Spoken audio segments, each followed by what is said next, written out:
against Min Min. Meta Knight destroys Min Min. Really good against Min Min. That's very true. Let's see it all come to fruition here. Game number 1, we got D2 versus KRilL. Yeah, D2da trying to continue the SFL win parade that we've seen today. The Miami area has been doing great. And we see a dash attack at low %, but it actually doesn't lead into a ladder. Okay, goes for the down tilt pressure. KRilL just trying to look for an opening here, but D2da just moving around all of the hitboxes looking for these dash attacks. And something that's normally safe for Terry, right? Throw that forward tilt. Even that gets whiff punished. Interesting choice to reset on the platform and just hold that rapid jab, but it worked pretty well. Terry finally getting a turn to play the game, but it's only for a couple hits, actually maybe more. 52% racked up in the blink of an eye. Both these characters more than capable of doing the same. Okay, KRilL looking for these pokes again. D2da with the greatest of whiff punishes. Here's some offstage pressuring, finds it at the end, just barely getting that KO. Now KRilL on the back foot from the get-go, didn't even have access to go. Yeah, that's the so scary thing about this matchup. Terry does not have a safe route back to stage. You crack shoot early, even on reaction, Meta Knight can punish that with a lot of his kit. You try and go low, down underneath, he can drop down and nair you, trade out the up B, and you're still gonna die. Like, it's no good options. Just don't get off stage as Terry, which against Meta Knight is much easier said than done. Oh yeah.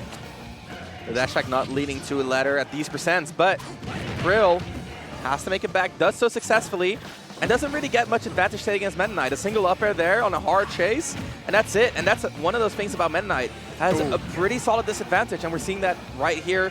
Forward smash, counter poke, gets the roll there too. Off stage again, overcommitting here, but still picks it up. What dimensional capes to get back on stage in time to both ledge trap and edge guard? How many other characters are capable of doing that in this game? KRilL finally has access to go. Oh my god, normal get up Buster Wolf. That's the bread and butter for Terry Mays at this %. It's the wake up Shoryu of Smash Ultimate at this point. Well, another jab Buster Wolf connects, and it's brought in D2da, if not even pretty dang close to it. 3 in a row. Can he get a 4th? He's looking for it. You can see like him. We're about to just see 4 straight Buster Wolves for 2 stocks. He's definitely up to something. You can see him just walk around shielding. There's something in the books here. Oh, be careful with those dimensional capes. And KRill's been doing a great job recovering here. Like, let's consider, he got gimped at the start, been off stage like 4 or 5 times since, and made it back every single time. Yeah, is just going low now, recognizing the D2da much better at punishing the horizontal recovery than the vertical. Jab power dunk with the true input in the corner, going to be enough for the stock. And just like that, KRill's in the lead.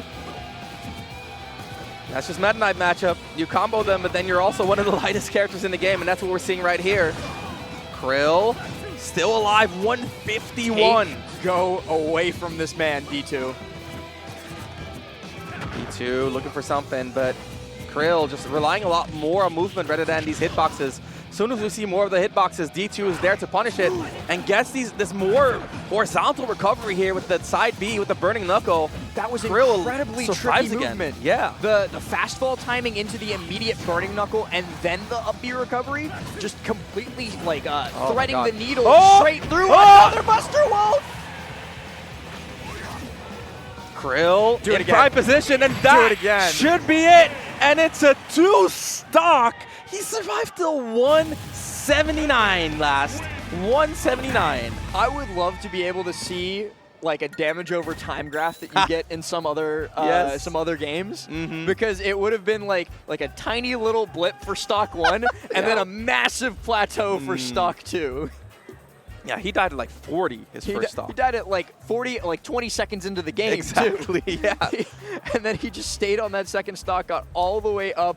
We can honestly just count that as a 3 stock. Honestly, in my heart of hearts, that's crazy. I think the fact that he managed to recover so frequently, first of all, really impressive. Second of all, should not be happening. Should not be happening. D2da cannot allow those recoveries if he wants to win this set.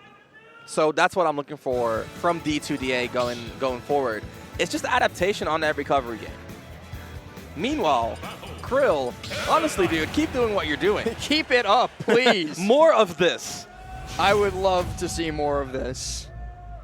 So we're going to see it PS2 this time around instead of small battlefield. Okay. A wider stage. It's going to be harder to push Terry off stage on a wider stage. But at the same time, it's not how D2 has been winning. Or, well, he hasn't been winning, but it's not what D2 has been focusing on. Let's put it that way. Yeah. I think he just needs to focus more on, like, get Terry off stage and do the bread and butters, like the easy peasy slam dunk edge guards. But Terry going high again, getting past him. And you know what else we didn't see a single one of in game number 1? Ladders. There was no ladders. That is shocking. That, again, one of those things that should not be happening. D2 now at 100. KRilL putting on a lot of pressure here. And I like that. Well, that's one of those things that I do want to see more from KRilL, Power Wave. Meta Knight's, one of his biggest weaknesses is that he doesn't have the best air game. And he relies a lot on ground movement. And Power Wave, I feel like, shuts down that ground movement very well. Yeah, and we are also... Oh! Okay, oh, sure. The tip of that. Jab 1, 2, 3. Why not?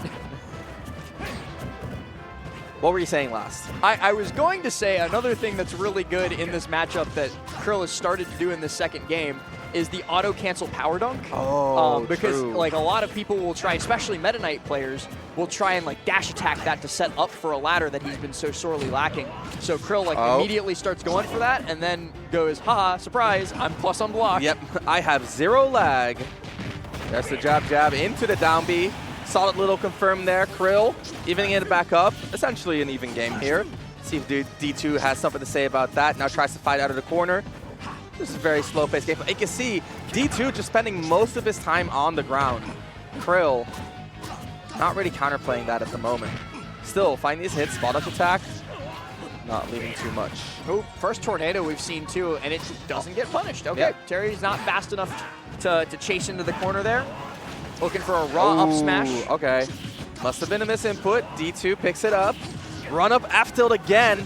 And the forward air to chase. And the tornado. I like that. I love that, Ramses. I'm going even further. Oh my god. And D2 coming alive here, finding 2 kills around the offstage area. And this could be our first ladder here. And he drops it at the end there. Doesn't have that final jump.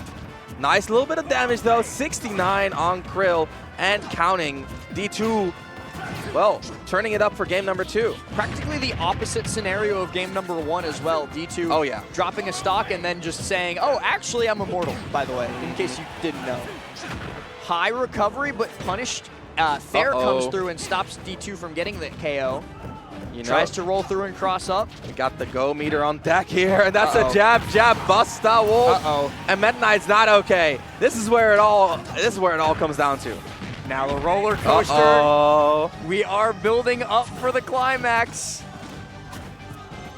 Looking for another jab here for sure, but a down tilt dash attack puts him in prime position. Just dimensional capes back down though to set himself up for the sledge trap. D2 at 45%. Oh! And why would you drop shield there? He let it rip. Why would you drop shield? No! No! And KRilL takes it 2-0. 2 straight Buster Wolves to boot. I mean, sometimes you just gotta press a button. You know why he asked that GameCube controller? To press the buttons. Actually, more than press a button. He had to spin the stick too. Spin the stick. The quarter circle's coming out, and that was a comeback. D2 was looking so powerful in that second game. D2 got hit by a Buster Wolf to lose the first stock, a jab Buster Wolf, and then another raw Buster Wolf off of dropping shield, and then a Buster Wolf off of ledge. It is what it is. What? I mean, I would have dropped my shield too there because who lets the forward tilt Buster Wolf on shield rip? If you miss that, you lose. KRilL does. And